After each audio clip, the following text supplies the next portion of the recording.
क्या इंसान का सबसे बड़ा दुश्मन कोई भूत या प्रेत है? नहीं, इंसान का सबसे बड़ा दुश्मन है उसका अपना अकेलापन और डर। जब इंसान अपने भविष्य को लेकर असुरक्षित हो जाता है तो वो खुद को बचाने के लिए कुछ भी कर सकता है। आज सन्नाटू पर हम जो कहानी लेकर आए हैं उसमें कोई आत्मा नहीं है, बल्कि एक ऐसा रहस्य है जो एक बंद कमरे में बुना गया। एक ऐसी चाल जिसने एक हंसते खेलते परिवार की कहानी ही बदल दी। ये कहानी है दो भाइयों की, राहुल और समीर। उनके माता पिता का साया बचपन में ही उनके सिर से उठ चुका था। दोनों भाइयों ने मिलकर अपनी मेहनत से शहर के बाहर एक बहुत ही खूबसूरत और आलीशान हेरिटेज रिसोर्ट का बिजनेस खड़ा किया था। दोनों एक बड़े से बंगले में रहते थे। सब कुछ अच्छा चल रहा था। फिर एक दिन एक बिजनेस मीटिंग में राहुल की मुलाकात अंजलि से हुई। अंजलि अनाथ थी, उसका इस दुनिया में कोई नहीं था। वो एक छोटी सी कंपनी में पार्टनर थी और उसके नाम पर कुछ शेयर्स थे जिससे हर महीने उसे घर बैठे एक अच्छी खासी रकम मिल जाती थी। अंजलि बेहद खूबसूरत, मॉडर्न और समझदार थी। उस पहली मीटिंग में ही राहुल और अंजलि को एक दूसरे से प्यार हो गया। दोनों ने शादी करने का फैसला कर लिया। शादी बहुत धूमधाम से हुई। अंजलि इस घर में दुल्हन बनकर आई। शादी के दिन अंजलि ने अपनी शेयर की कमाई से राहुल को एक शानदार स्पोर्ट्स बाइक गिफ्ट की। ये देखकर छोटा भाई समीर बहुत खुश हुआ। वाह भाभी, आपने तो भैया को इतना शानदार गिफ्ट दे दिया। अब तो मुझे भी आपको कुछ देना पड़ेगा। बताइए आपको क्या चाहिए? मुझे अभी कुछ नहीं चाहिए समीर, बस तुम दोनों का प्यार ही काफी है।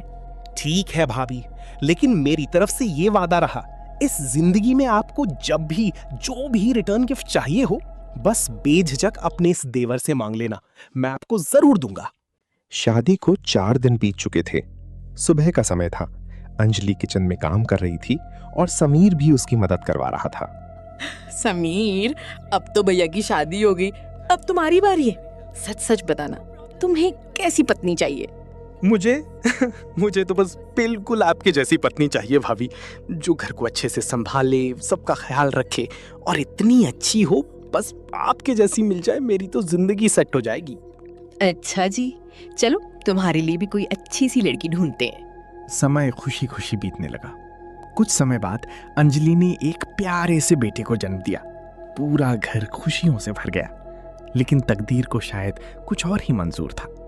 जब बच्चा सिर्फ 3 महीने का था, तब एक दिन राहुल किसी जरूरी काम से अपनी कार से रिजॉर्ट जा रहा था। पगडंडी वाले पहाड़ी रास्ते पर अचानक तेज बारिश के कारण उसकी कार स्लिप हो गई और सीधे खाई में जा गिरी। राहुल की मौके पर ही मौत हो गई। वो हंसता खेलता घर एक ही पल में मातम में डूब गया। समीर बुरी तरह टूट गया और अंजलि तो जैसे पत्थर की हो गई थी। राहुल की मौत को 3 महीने बीत चुके थे। अंजलि का अकेलापन अब एक भयंकर डर में बदल चुका था। वो अनाथ थी, उसका अपना कोई घर नहीं था। उसे रात दिन यही डर सताने लगा कि कल को अगर समीर की शादी हो गई तो कहीं वो अपनी पत्नी के कहने पर अंजलि और उसके छोटे से बच्चे को घर से बाहर ना निकाल दे। अंजलि पूरी तरह से सादी और सिंपल हो गई थी। वो दिन भर सिर्फ एक साधारण सी साड़ी पहने चुपचाप घर के काम करती रहती थी। लेकिन फिर अचानक कुछ ऐसा हुआ जिसने उस घर का माहौल ही बदल दिया। एक सुबह अंजलि नहाने के लिए अपने बाथरूम में गई थी। समीर अपने कमरे में काम कर रहा था। तभी अंजलि के कमरे से बच्चे के जोर जोर से रोने की आवाज आने लगी। समीर तुरंत भागा और अंजलि के कमरे में गया। उसने बच्चे को गोद में लिया और उसे चुप कराने लगा। तभी समीर की नजर बाथरूम की तरफ गई। उस मॉडर्न बाथरूम का एक हिस्सा हल्की ट्रांसपेरेंट कांच यानी फ्रॉस्टेड या ट्रांसपेरेंट ग्लास का बना हुआ था। समीर की नजर उस कांच पर पड़ी। कांच के पीछे से अंजलि के नहाते हुए शरीर की परछाई साफ दिखाई दे रही थी। पानी की गिरती हुई बूंदें और वो परछाई। समीर एक पल के लिए वहीं सुन्न खड़ा रह गया। वो चाहकर भी अपनी नजरें नहीं हटा पा रहा था। उसका दिमाग जैसे किसी सम्मोहन में जा रहा था। कुछ ही सेकंड बाद समीर हड़बड़ाकर होश में आया। उसने तुरंत बच्चे को पालने में लिटाया और घबराकर तेजी से कमरे के बाहर चला गया। समीर के जाने के कुछ ही पलों बाद बाथरूम का दरवाजा खुला। अंजलि शरीर पर सिर्फ एक सफेद तौलिया लपेटे हुए बाहर आई। उसके बाल गीले थे और चेहरे पर कोई दुख या डर नहीं था। बल्कि उसके होठों पर एक बहुत ही अजीब रहस्यमयी और नशीली सी मुस्कान थी। तो दोस्तों, अंजलि के चेहरे पर वो अजीब सी मुस्कान किस बात की थी? वो जो कुछ महीनों से इतनी सादी और डरी हुई दिख रही थी, आज अचानक उसके चेहरे पर ये कैसा रहस्य था? क्या वो बाथरूम का ट्रांसपेरेंट कांच सिर्फ एक इत्तेफाक था, या फिर समीर को अपनी तरफ खींचने के लिए अंजलि ने कोई चाल चली थी? क्या ये कोई जादू था, या फिर एक औरत का अपने अकेलेपन से बचने का खतरनाक तरीका? क्या समीर इस अनजाने आकर्षण के जाल में फंस जाएगा?